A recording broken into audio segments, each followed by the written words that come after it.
So images are great and they can just make your post look more interesting and colourful, or they could have a specific purpose, like you want the children to ponder it, do a see, think, wonder routine. Maybe you want them to extract some information from it, some visual literacy. So I'll just show you a few tricks with putting your image on the page.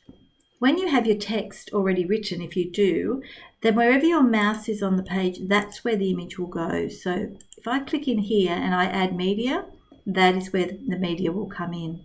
I cannot copy and paste an image from Google straight onto here. I must pull any image through my Add Media library, so the file and all the information's coming with it. If my picture's already here, I click on it and I insert it into the post. If I don't have one here yet, I need to upload a file.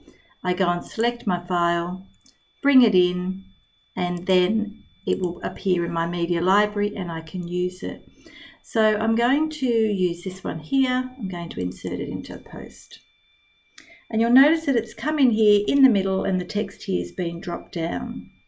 Now that's okay if that was a focus image and I didn't want distracting text beside it and I wanted it to have such a prominent place in my post, but I don't. I've really brought that in just to make it graphically appealing. So I'm going to click on that image so that I get this editing option.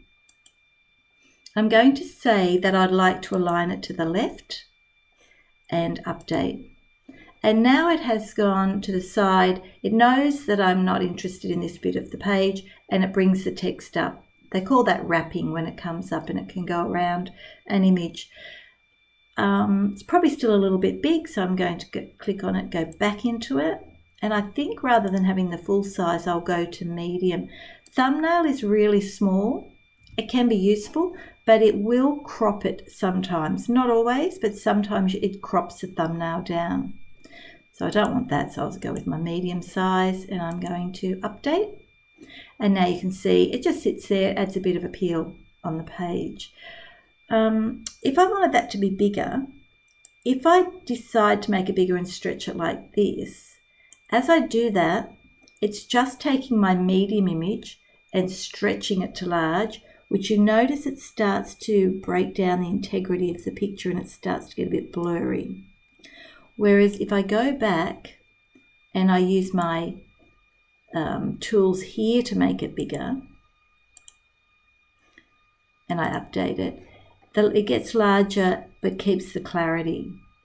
So if you do need an image to be large on your page, try to find one that is already large when you bring it in, that it's a high quality picture, because the pixels and the sizing of your picture, the more you stretch it, it deteriorates the quality.